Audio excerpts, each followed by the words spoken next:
अब कितनी लड़ बैठ लें आपस में वीर मर्द, परंतु आखिर में जहां पर जब सही स्थान आता है, अपने पति के पक्ष होकर कहती है, पिताजी आपने अपने दामाद का तो इसमें कोई हिस्सा भी नहीं रखा, और ना उसको न्योता दिया। न बोला इसे पागला न मैं ना बुलाया करता। दक्ष बोला जिसकी शकल में भी 12 ने सारा लपेटे रह को भांग ओ राख पिए जा, अड़मना अपनी बेइज्जती करवानी थी क्या? बोला अच्छा, और उसका कोई हक तो काट देता तो आगे से, उसने मेरी बेइज्जती कर रखी है, मैं उसका हक नहीं काटू। बोला अच्छा। कहते हैं उसी समय अरना उसका आदर किया गई, जो नो भी नहीं कहा कि आजा बेटी बैठ जा। तो औरों ने कहा तो वह बोला दक्ष के बिना बुलाए आया नहीं करते, तेरे को बुलाया किसने था? ये वह काली मान का, और उस राजा दक्ष के हवन कुंड में कूद जाती है और जड़ जाती है। अब इसी से आपको दोनों की समर्थता का ज्ञान हो जाएगा। गरीबदास महाराज की ये कथा सुनाउन का असली उद्देश्य ये है,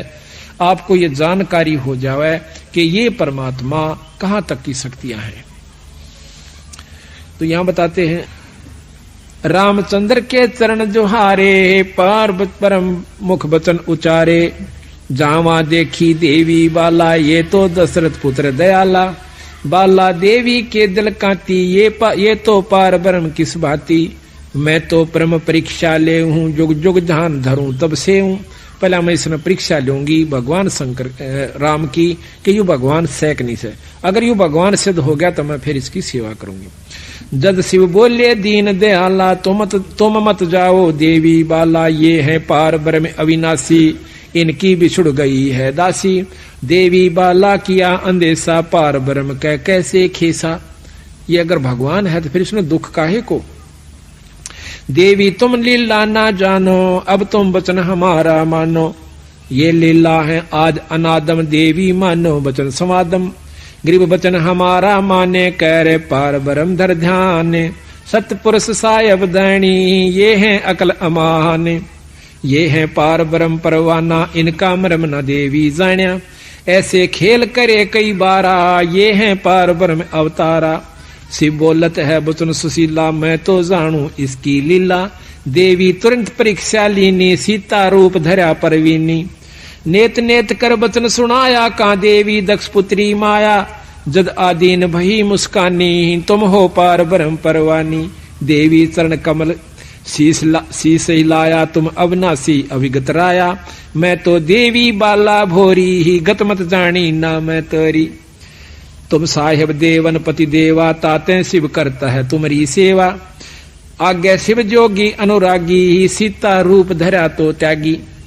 अब वहां तो कहती है कि महाराज मन ना बेरा था, वहां पर कहते हैं आगे भगवान शंकर ने ज्ञान हुआ कि सीता रूप धर लिया मेरी माँ का, तो शंकर भगवान ने त्याग दिया, सीता रूप धरा तो त्यागी, आगे महादेव अनुरागी, सीता रूप धरा या तब त्यागी, देवी जा पहुंची है बाला, आगे बैठे शंभु दयाला, कहो दे ही तुम ज्ञान समादम, कैसे ली परीक्षा नादम, बोलत है जब देवी दासी, परीक्षा नहीं ली अविनाशी, जब तब शिव को कीना त्याग्या, शंकर दिल में दिया दुहागा, फिर कैलाश गए महादेवा, 88 वर्षों सेवा। अब शंकर भगवान फिर वहां पहुंच जाते हैं 88,000 वर्ष तक अपने कामदेव को खत्म करने के लिए, काम वासना को खत्म करने के लिए, कि यहां तो सब झूठ है, कोई पति नहीं कोई पत्नी नहीं, जब मैं इसको इतने प्यार करता था अपनी पत्नी को, और या झूठ बोलकर वहां जा सकती है, कुछ और काम भी कर सकती है, जब मेरे सामने झूठ बोल सकती है, तो कहने लगे आज तो भाई कोई किसी का नाश है, और मैं आज तो पास इस बीमारी ने खत्म कर लूंगा, अपनी काम वासना खत्म करने के लिए 88,000 वर्ष तक महादेव जी ने तप किया कंदर्प के हित। अब गरीबदास जी एक ही कथा में समर्थता और असमर्थता दोनों पाप के सामने ला देंगे इसी कथा में। तो उधर से देवी जाती है और दक्ष के अपने पिता के घर में, वहां पर उन्होंने शंकर भगवान का अनादर देखकर अपना शरीर हवन कुंड में फूंक दिया। शंकर भगवान को जब ज्ञान हुआ कि इसने मेरे ऐसी हालत करी है, तो उसने अपनी शक्ति से एक वीरभद्र तैयार किया। शंकर भगवान ने, और उस वीरभद्र को आज्ञा दे दी कि दक्ष का बक्कल तार दे और उस यज्ञ को विध्वंस कर दे। वीरभद्र उसी समय सेना लेकर चल पड़ता है। ये आपको शिव पुराण के अंदर हम सुनाएंगे, पहले भी सुनाया था पिछले साल भी, पर नए नए भक्ताओं से हर एक बार नई नई गाथा एक नए ढंग से सुनना रुचि बने से। और भगवान की कथा तो 100 बार सुन ले, पर रुचि के साथ सुने, बड़ा आनंद आवेगा। इब रोटी हम रोज खाते हैं, भोजन वही होता है, थोड़ा बहुत फेर बदल दाल दूल का हो जासे,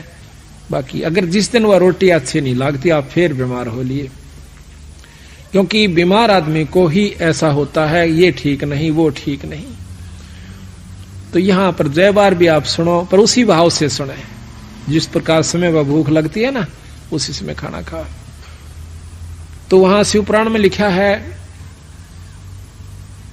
आगे